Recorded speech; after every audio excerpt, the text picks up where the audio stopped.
Online banking private app थी इनकी India में, ठीक है। नरेंद्र मोदी का कहना था कि हम लोग जो हैं इतने इनिशिएटिव लें ताकि हमारे यहाँ पर डिजिटल जो टेक्नोलॉजीज़ है वो ज़्यादा हैं। अब इसका बेनिफिट क्या था कि फ्रांस ने सबसे पहले इसको अपने मुल्क में लीगल किया। $1 अरब का सवाल है बाबा। बांग्लादेश के पास $76 अरब हैं, इंडिया के पास $400 अरब हैं, 600। आप जो डिफॉल्ट करने जा रहे हैं, $1 अरब का सवाल है बाबा।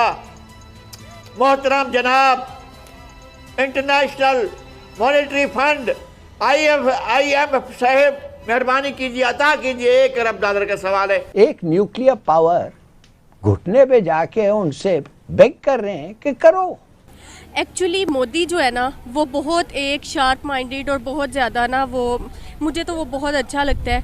लोगों को उससे इख्तलाफ है, लेकिन ये है कि वो अपनी पब्लिक को जो है ना वो बहुत ज़्यादा रिलीफ्स देता है। पाकिस्तान, अभी आज की न्यूज़ है, पाकिस्तान जो है गधे भेज रहा है चाइना में। कि क्या हमारे को कैसे नचा रहे हैं ये। इंडिया देखें कहाँ है पाकिस्तान, वो खैर नज़र भी नहीं आ रहा मुझे। जो मोदी ने इकदामात किए हैं, जो इन्होंने इनोवेशंस की हैं और जिस तरह की पॉलिसीज़ ये लेकर आए हैं। IMF बहादुर जो है ये हमारी नहीं मान रहे। जो सबसे ज़्यादा है कि उन्होंने अपने आप को डिजिटलाइज किया। UPI जो भारत का बेहतर और फ्यूचर टेक्नोलॉजी है, जो कि भारत को एक नया मुकाम हासिल करने में मदद कर रही है, जो आज पूरी दुनिया में अपनी एक नई छाप छोड़ रही है।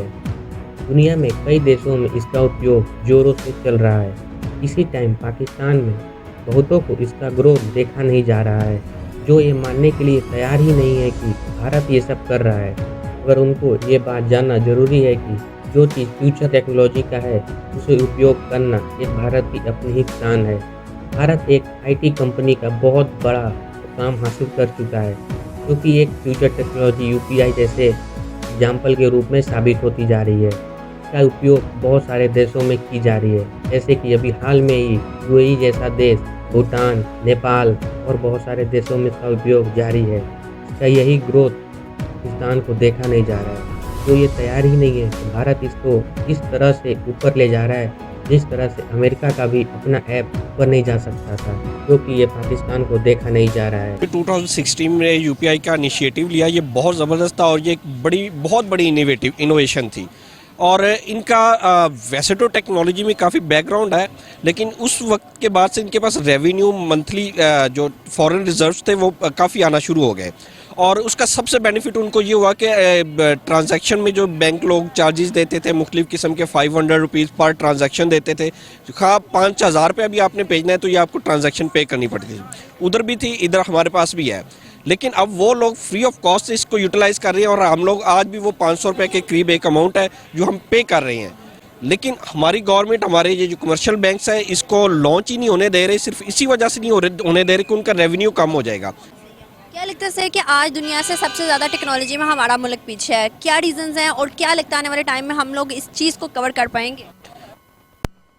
हिस्ट्री में जाऊंगा, क्योंकि पाकिस्तान एज ए मुस्लिम, जब 1857 में हमने एक तहरीक शुरू की सर सैयद अहमद ख़ान में, और उस तहरीक में उन्होंने अंग्रेज़ी तालीम की तरफ फोकस ही नहीं दिया, बल्कि किसी भी तालीम के नहीं। उन्होंने इतनी एफर्ट की, मुसलमानों को राग़िब किया कि आप बस बेसिक एजुकेशन ले, तरफ आएँ, दुनिया आप निकल जाएगी। दुनिया को यूरोप तरक्की कर रहा था और हम लोग उस वक़्त भी ये थे कि हिंदू, शिया, व्हाटएवर, हम इन चीज़ों में फंसे हुए थे। हिंदू जितने भी थे वो अपनी एजुकेशन पे फोकस कर रहे थे। आज भी आप देखें बेंगलोर, कोलकाता, उनके एजुकेशनल हब इसी वजह से हैं कि वहाँ के लोगों ने अपना फोकस इतना एजुकेशन पे किया है कि वहाँ की जो छोटी रियासतें हैं, केरला वगैरह, उन लोगों को हिंदी आती ही नहीं है, उनकी बेसिक लैंग्वेज है और उसके बाद इंग्लिश। और हमारी और बेसिक लैंग्वेज दूर की बात, हम आपस में एक दूसरे से प्रॉपर्ली मुल्क के अंदर नहीं बात कर सकते। हमारी उर्दू पे भी अगर हम देखें तो हमारी ग्रिप नहीं है बिल्कुल। क्या लगता है आपको आने वाले टाइम में इंडिया टेक्नोलॉजी में बीट कर पाएगा US, चाइना और जापान, जो कि 3 मुल्क माने जाते हैं टेक्नोलॉजी? मैंने एक रिसर्च पढ़ी है, उस रिसर्च में लिखा हुआ है कि 2040 या 2050 के बीच में India will be the next super power. सबसे बड़ी दुनिया की मईशत होगी चाइना, चाइना के बाद सेकंड नंबर पे इंडिया होगा और टॉप 10 में पाकिस्तान का नाम ही नहीं है। इवन अब आप अगर तरक्की पजीर ममालिक में देखें, पाकिस्तान के जो लेवल के मुल्क थे जिसमें Pakistan, India, Indonesia, Malaysia Malaysia बहुत आगे निकल चुका है। Indonesia will be the next top 3 ranking में। इंडिया के बाद जो 4th की पोजीशन पे आ रहा है वो इंडोनेशिया आ रहा है। इंडोनेशिया जैसा मुल्क जो सैलाब में डूबा हुआ है, वहाँ पे पानी, वहाँ की मईशत इतनी ख़राब थी, वो उन्होंने छोटी छोटी चीज़ें और टेक्नोलॉजी में इतना हमसे आगे चले गए हैं कि आप वो रिसर्च देख के रोंगटे खड़े हो जाते हैं कि हम लोग स्टैंड ही कहीं नहीं कर पा रहे। 25 करोड़ आबादी का मुल्क आज टॉप 10 में भी नहीं। तो सबसे ज़्यादा स्ट्रॉन्ग है, ठीक है।